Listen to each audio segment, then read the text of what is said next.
Hi, I will go straight to the point with a diagnosis. You all suffer from humanitis, which is luckily for you not too deadly if you happen to be a human. But by the end of this talk, maybe some of you don't want to identify as human anymore. Let's see.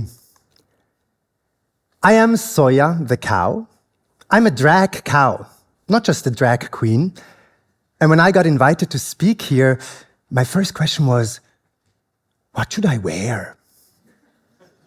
And I was thinking, what do humans like most about cows? Beef. So here I am, in full entrecôte couture. And this is a special moment. No cow, no pig, no octopus has ever been invited to a TED Talk. Yeah, the only way we have made it here is dragged along inside your bellies. But today is different. And I want to say thank you for this opportunity to speak here as an animal for the animals. Who in the audience is human? Raise your hands. Okay. And who is an animal? We cows, we are very curious animals, so I've got some more questions. Who lives in freedom? And who lives in captivity? Who is pro-violence? Guns, blood, killing? Nobody.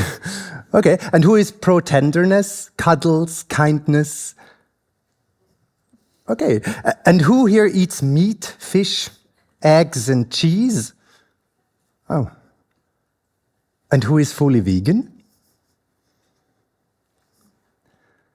Thanks. Now I know the you in your humanity is killing us. So who is the us? I will start with myself. I have been a drag cow for more than 7 years. And if you are thinking, drag cow, what? Don't worry. I also had no idea what that meant when I started dressing up as a cow with high heels and long lashes and tons of makeup. I had my first performance at the Animal Rights March in Berlin in front of 3,000 people. And I sang a really depressing song at the piano, and I gave my first political speech. And that's when I realized something powerful.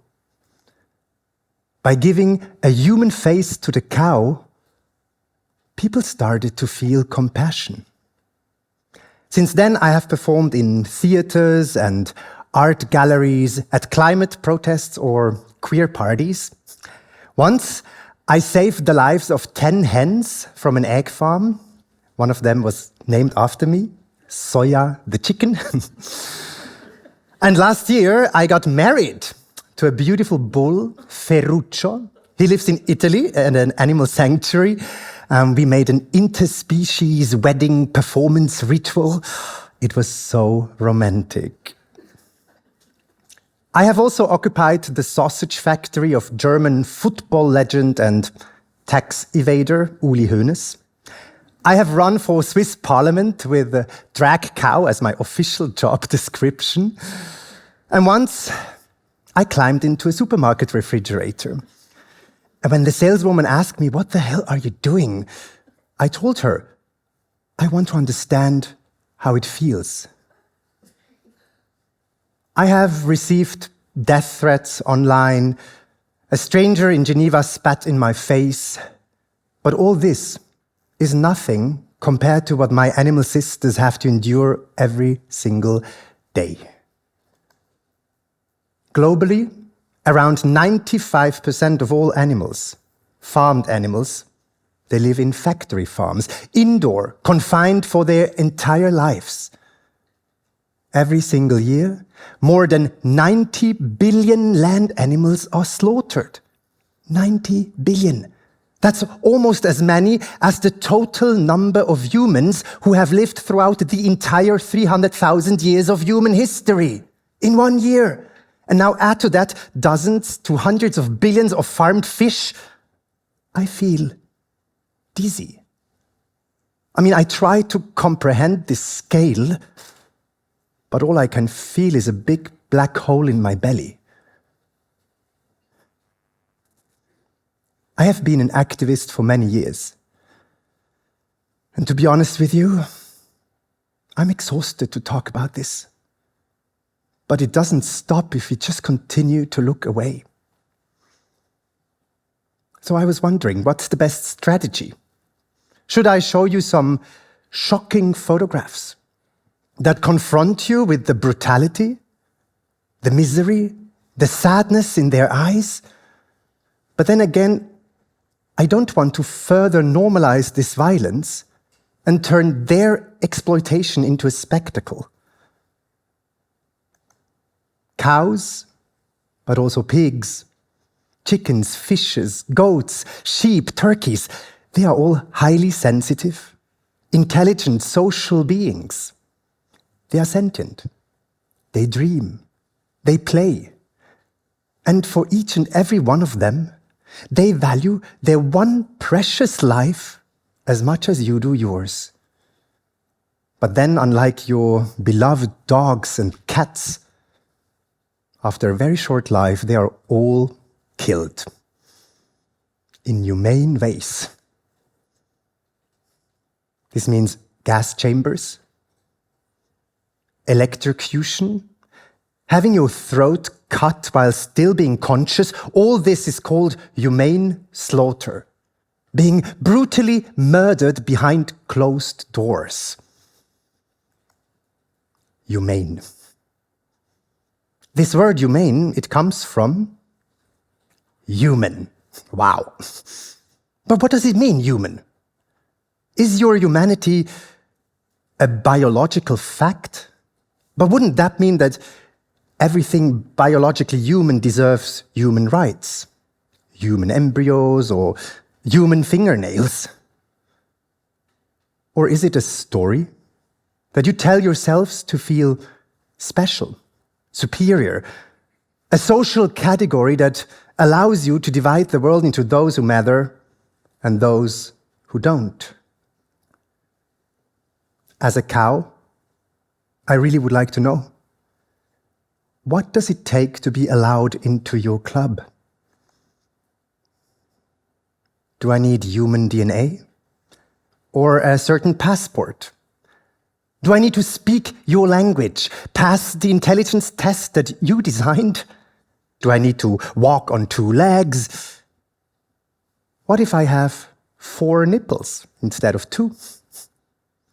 What if I feel pain, grief, and love, but I cannot tell you in words that you understand? Does that make my suffering more acceptable? Throughout history, marginalized groups of humans have often been denied full humanity. And that meant no protection. Children, women, black people, indigenous people, Jewish people, disabled people, queer people, poor people, not human enough. And today, Palestinian people, trans people, and others continue to be dehumanized with devastating effects. When humans are being pushed out of the category of human, language changes first, and suddenly we speak of refugee waves or collateral damage, as if it wasn't real individual people fleeing from war or being murdered by bombs. As animals, we know this process very well. Our lives are measured in livestock units and carcass weight. Whether we live or die depends on our gender, on our breeding value, or our feed conversion ratio. When humans start speaking of other humans as rats, worms, cockroaches, or cows, they will start treating them accordingly. But nobody deserves to be treated like a cow, not even cows. I have been more than 30 years old when I found out that cow's milk is actually mother's milk for her baby. Until then, I thought cows, they just produce milk, like some magical machine. Grass in the front, milk in the back. Hell no. So I learned the truth. That cows are forcefully impregnated every single year. Their calves are taken away, their bodies used until they collapse. I also learned that cow mothers protest when they are separated from their babies. They scream. They become stressed or depressed. Some refuse to eat. Others repeatedly return to the spot where their calf was last seen. I didn't want to participate in all this, cause it, and pay for it. So I decided to go vegan. There is a big misconception about veganism.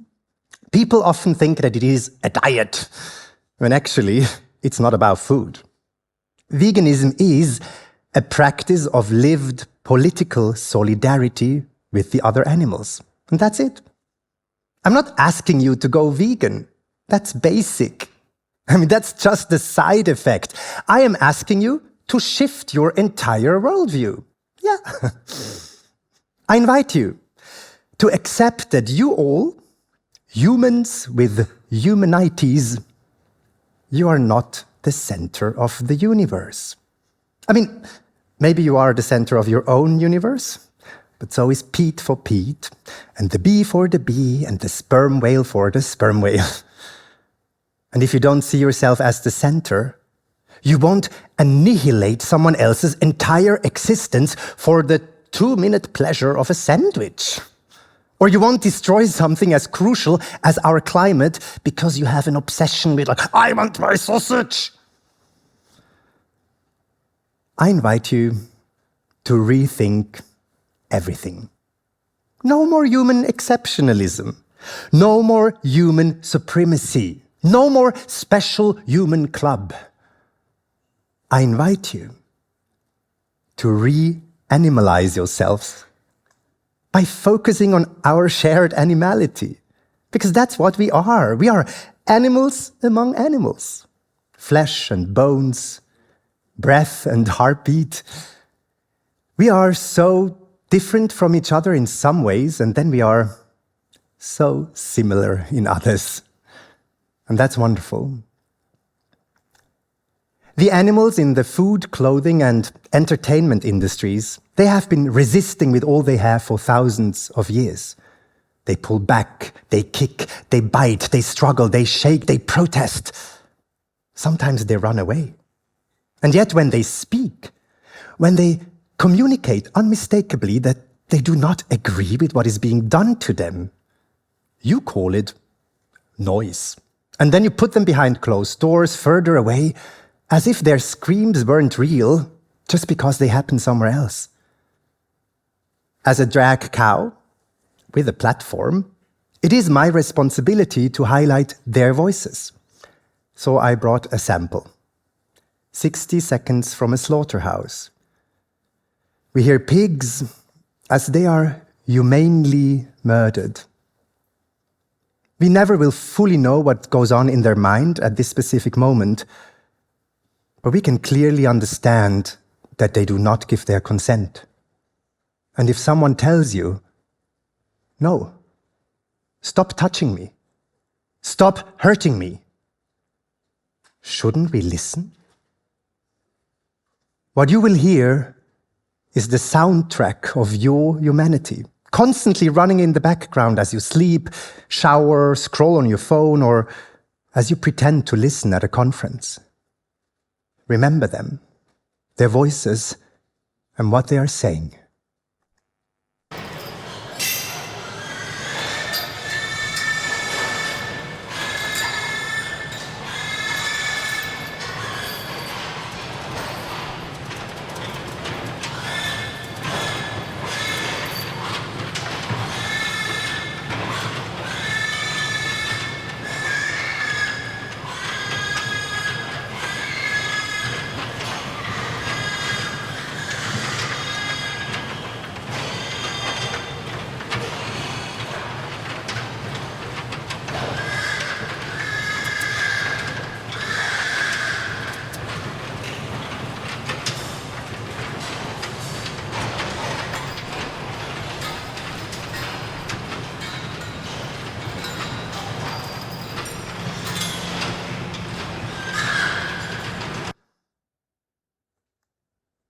I would like to end this talk now with 3 visions for the future.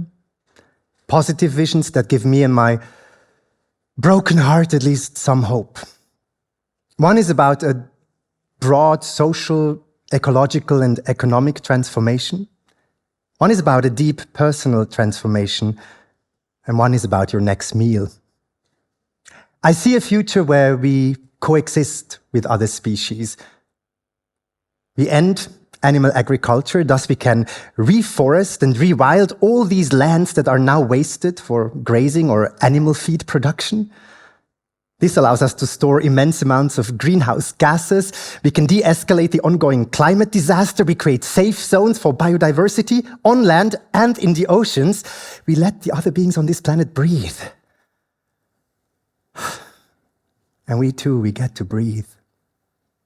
And then I see another future in about 20 hours, maybe tomorrow or in a few days, where you will look at yourself in the mirror while brushing your teeth or plucking your eyebrows, and you will realize, damn, I am a different kind of human. I'm healed from humanities and accidentally vegan.